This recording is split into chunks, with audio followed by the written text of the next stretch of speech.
जय हिंद दोस्तों, live Korean India में आपका स्वागत है। बीपीएससी और बीपीएससी से संबंधित का एग्जामिनेशन होगा, डेफिनेटली होगा।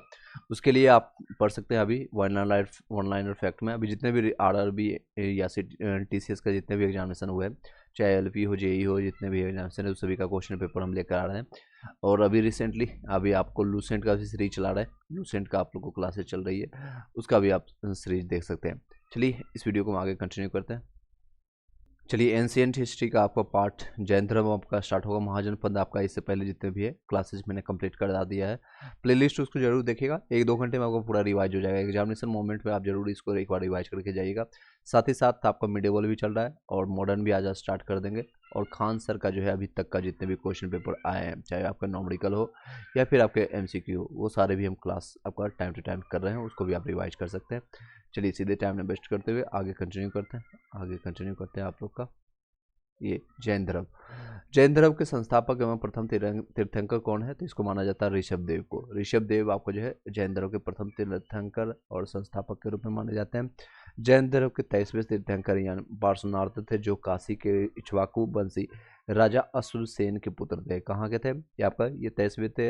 ये पार्श्वनाथ जो कि काशी के यानी काशी के इक्ष्वाकु वंशीय राजा अश्वसेन के पुत्र थे। उन्होंने 30 वर्ष की अवस्था में संन्यास जीवन स्वीकार किया। लगभग देखेंगे तो सभी लोग, चाहे वो गौतम बुद्ध की बात करें 29 साल की एज में, आपका महावीर की बात करें 30 साल की एज में, पार्श्वनाथ की एज में 30 साल की उम्र। पता नहीं क्या होता है 30 साल की एज में या 30 क्रॉस होते ही सभी लोग को एक मतलब एक तरह से कह सकते हैं बैराग की स्थिति आ जाता है। अभी आईआईटी बाबा भी दे सकते हैं, मात्र 35 साल के हैं और वो बैराग की स्थिति में क्या कला होती है, क्या स्थिति होती है, मन स्थिति होता है, डोमेस्टिक वायलेंस होता है या फिर महिलाओं का ये प्रत्यारोपण हो सकता है। आप लोग समझ सकते हैं क्या रीजन है, आप लोग कमेंट बॉक्स में बताइएगा। ये आपका जो है उन्होंने 30 वर्ष की अवस्था में संन्यास स्वीकार किया। इनके द्वारा दी गई शिक्षा थी आपका हिंसा ना करना, यानी आपका अहिंसा में रहना, सदा सत्य बोलना, चोरी ना करना, संपत्ति ना रखना, संपत्ति भी नहीं रखना, यानी कोई भी आपका पैसा नहीं, ना चोरी करना, ना सत्य बोलना और अहिंसा करना। महावीर स्वामी जो है जैन धर्म के 24वें तीर्थंकर और अंतिम यही थे, अंतिम यही 24वें तीर्थंकर। क्वेश्चन यही से आता है कि जैन धर्म के प्रथम तीर्थंकर कौन है? तो पार्श्वनाथ है, सॉरी ऋषभ देव है। और 23 में आपके इससे पार्श्वनाथ जो कि इक्ष्वाकु वंश आपका अश्वसेन के पुत्र थे और काशी के रहने वाले थे। उसके बाद आता है महावीर स्वामी जो 24वें तीर्थंकर है और अंतिम तीर्थंकर है। वास्तविक संस्थापक इसी को माना जाता है।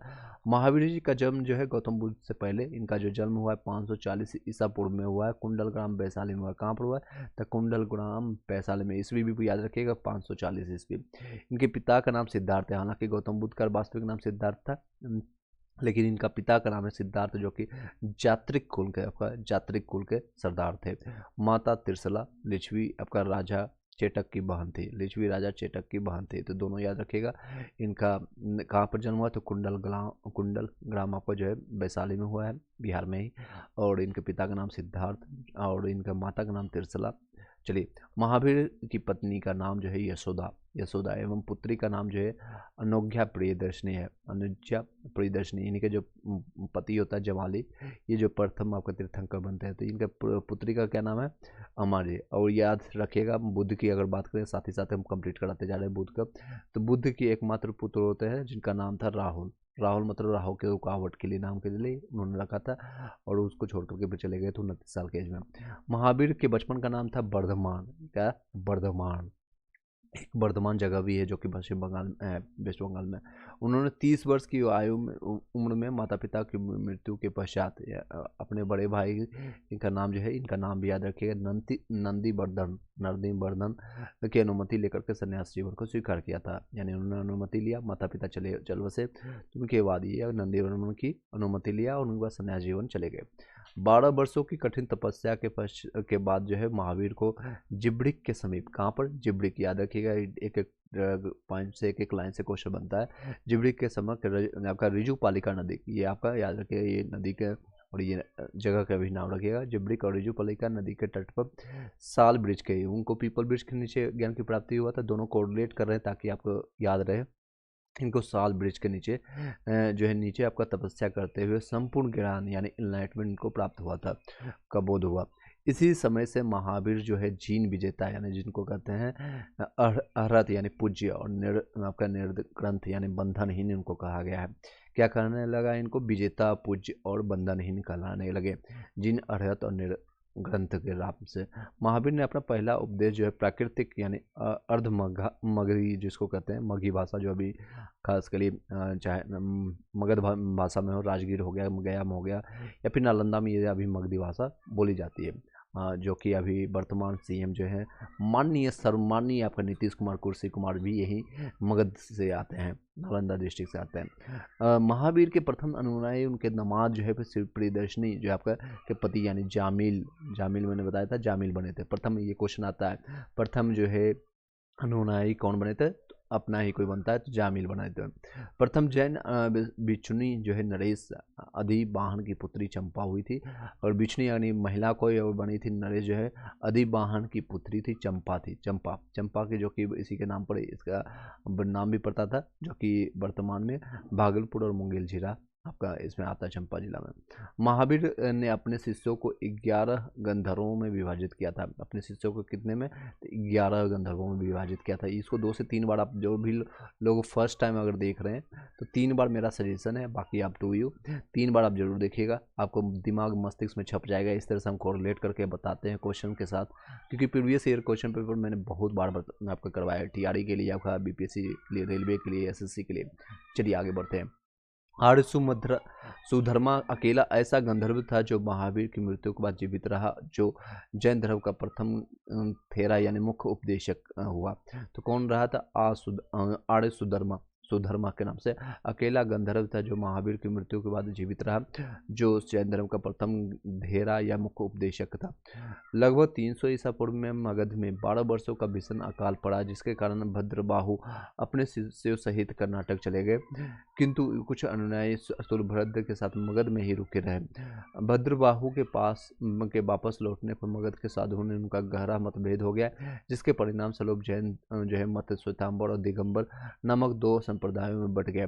सुलभद्र के शिष्य श्वेतांबर हुए थे, जो श्वेत वस्त्र धारण करने वाले को कहते हैं श्वेतांबर, और भद्रबाहु के शिष्य जो है दिगंबर, नग्न रहने वाले कहलाए हैं। अभी इसके देख सकते हैं जैन धर्म के 3 रत्न कौन से हैं? तो सम्यक दर्शन, सम्यक ज्ञान और सम्यक आचरण। सम्यक यानी कि दर्शन करना, अच्छा देखना है, अच्छा बातें करना है, यानी अच्छे सम्यक ज्ञान, जो उचित ज्ञान जितना भी जरूरत है, और सम्यक आचरण करना है। त्रिरत्न के अनुसरण में 5 महाव्रतों का पालन अनिवार्य है। अहिंसा, सत्यवचन, अस्थेय, अप्रिय, ब्रह्मचर्य के लिए आपका जो है। जैन धर्म ईश्वर की मान्यता नहीं है, इसमें कोई भी ईश्वर की मान्यता नहीं है। जैन धर्म में आत्मा की मान्यता है, आत्मा की मान्यता है, ये आपका याद रखिएगा। ये क्वेश्चन कई बार घुमा करके पूछा जाता है, अगर क्वेश्चन थोड़ा कठिन करेगा तो जैन धर्म आपका और बौद्ध धर्म से थोड़ा आपको कोरिलेट कर देगा, और उससे पूछेगा कि ईश्वर की मान्यता किस में है, जैन धर्म में है, बौद्ध धर्म में है, और आत्मा की मान्यता किस में है, तीसरे से। तो आत्मा की इसमें मान्यता है, बट ईश्वर की मान्यता नहीं है। पूर्वजन्म एवं कर्मकांडों में विश्वास ही करते थे, बिल्कुल करते थे। जो है जैन धर्म के सप्तभंगी ज्ञान के अन्य नाम जो है स्वाद्वाद और अनेकतावाद थे। तो क्या है सप्तभंगी ज्ञान के अन्य नाम क्या था? अन्य नाम अगर बातें स्वादवाद और अनेकतावाद के नाम से। जैन धर्म अपने आप का आध्यात्मिक विचारों को सांख्य दर्शन ने ग्रहण किया था।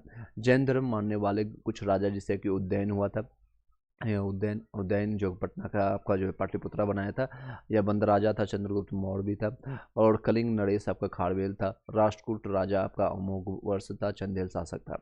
चलिए कुछ इंपॉर्टेंट यहाँ पर जो छूट गया है बता देते हैं। प्रमुख जैन धर्म आपका जैन तीर्थंकर और उनके प्रतीक चिन्ह के लिए क्वेश्चन आता है इससे संबंधित। जैन तीर्थंकर के नाम और उनके क्रम जो है प्रतीक चिन्ह, जैसे ऋषभदेव प्रथम तीर्थंकर थे, इनका जो चिन्ह है आपका सांड माना जाता है, सांड। नेक्स्ट है अजित नाथ द्वितीय के थे, इसके हाथी इनका चिन्ह है। संभव आपका जो है तृतीय है, घोड़ा इनका चिन्ह है। और आपका सप्तम है जो आपका प्रसाब है जो स्वास्तिक इनका चिन्ह है। शांति जिसको 16वां हाथ है, इनका हिरण्य इनका चिन्ह है। नामी इनका जो है 21वें आपका नील कमल के रूप में जानते हैं। अरिष्ट में नेवी जो है आपका 22 में ये शंख इनका चिन्ह है। और 23 में जो है आपका पार्श्व जो है इनका सर्प चिन्ह है। यही याद रखिएगा, ये बार बार आए VPI है, जो VPI में आपको टिक कर देता हूँ। इनका फर्स्ट आपको, और लास्ट महावीर आपको 24 में, अंतिम है सिंह। ये 3 जरूर याद रखिएगा, ये 3 बहुत बार रिपीट हुआ है, तो ये 3 जरूर याद रखिएगा, बाकी भी आप याद रखिएगा। 2 जैन तीर्थंकर ऋषभदेव वर्मन अरिस्टो ने नेमी के नामों का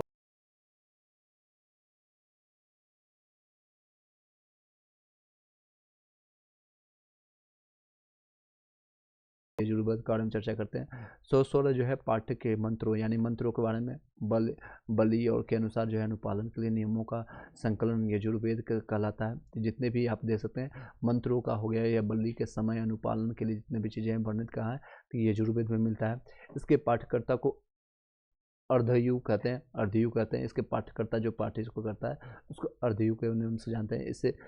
यह एक ऐसा वेद है जिसमें जो गद और पद दोनों मिलते हैं, यानी गद और पद जो हिंदी में आप लोगों ने पढ़ा होगा गद पद। तो ये सामवेद के बारे में चर्चा करते हैं। ये गाई जा सकने वाली ऋचाएँ हैं, यानी जिसको गाया जाता है, सामवेद गाने के लिए जिसको कहते हैं। इसके पाठकर्ता को उद्रातु के कहते हैं। इसके जो है इससे आपको भारतीय संगीत का जनक माना जाता है। सामवेद को और भारतीय संगीत का जनक आता है। मल्टीपल टाइम ये क्वेश्चन आ चुका है। जो है भारतीय संगीत का जनक किसको कहा जाता है, तो सामवेद को। और इसमें जो है गाए जाने सकने वाली इसको जो पाठ करता है उसको उद्रातु के नाम से जानते हैं। गद और पद किस में मिलता है, तो आपका यजुर्वेद में मिलता है। समय बलि आपको नियमों का संकलन किसमें, जहाँ नियम की बात आ जाए, नियम की बात आ जाए उसमें आपको यजुर्वेद आप लगा दीजिएगा। अर्थवेद ये आधुनिक है, अर्थात ऋषि द्वारा जो है रचित इस वेद में रोग निवारण, तंत्र मंत्र, जादू टोना, साप वशीकरण, आशीर्वाद, स्तुति, पाश्चात्य औषधि, अनुसंधान, विवाह, प्रेम, राजक्रम, मातृभूमि, आपका जो है महात्म आदि विविध विषयों में संबंध जो है मंत्र एवं समान मनुष्यों के विचार, विश्वासों, अंधविश्वासों इत्यादि का वर्णन मिलता है। इसमें क्या क्या चीज़ मिलता है। चलिए नेक्स्ट आगे कंटिन्यू करते हैं। इसमें जो है सभी एवं सभा एवं समिति को प्रजापति के 2 पुत्री कहा जाता है। ये क्वेश्चन बहुत आता है यजुर्वेद में। सभा और समिति को जो है प्रजापति के 2 पुत्रियों किस वेद में कहा जाता है, तो ये अथर्ववेद में कहा जाता है। सबसे प्राचीन वेद आपका ऋग्वेद है, सबसे बाद का वेद अथर्ववेद है। मैंने मल्टीपल टाइम बताया अभी। वेदों को भली बातें समझने के लिए 6 आपका जो है वेदांग की रचना हुई है, जैसे कि आपका ये है शिक्षा, ज्योतिष, कल्प, व्याकरण, निरुक्त और छंद। शिक्षा, ज्योतिष, कल्प, व्याकरण, निरुक्त और तथा छंद हुए हैं। भारतीय ऐतिहासिक कथाओं का सबसे अच्छा आपका क्रमबद्ध जो है विवरणों पुराणों में मिलता है। इसके रचयिता लोमहर्ष, आपका लोमहर्ष तथा इसके पुत्र जो है अग्रसर्वा माने जाते हैं। इसकी संख्या जो है 18 है। इसमें से केवल 5 आपका मत्स्य, वायु और विष्णु, ब्राह्मण और भागवत में से आपका राजाओं की वंशावली पाई जाती है। पुराण में मत्स्य पुराण सबसे प्राचीन एवं आपका प्रमाणिक है। अधिकतर जो है पुराण सरल संस्कृत श्लोक में लिखे गए हैं। स्त्रियां तथा शूद्र इन्हें वेद पढ़ने की अनुमति नहीं दी गई थी, उसमें नहीं थी।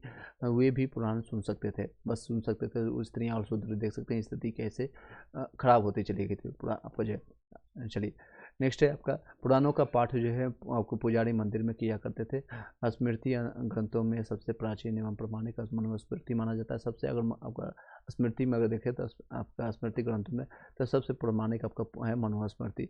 यह शुंग काल का मानक आपका है ग्रंथ है। आपका जो है नारद स्मृति जो है स्मृति गुप्त युग के विषय में जानकारी प्रदान करता है। जातक में जो जातक ये क्वेश्चन आया भी है, बुद्ध की पूर्वजन्म की कहानी मिलता है। जातक में बुद्ध की पूर्वजन्म की कहानी मिलता है। हीनयान का प्रमुख ग्रंथ है आपका कथा वस्तु, जिसमें महात्मा बुद्ध का जीवन चरित्र अनेक कथानकों के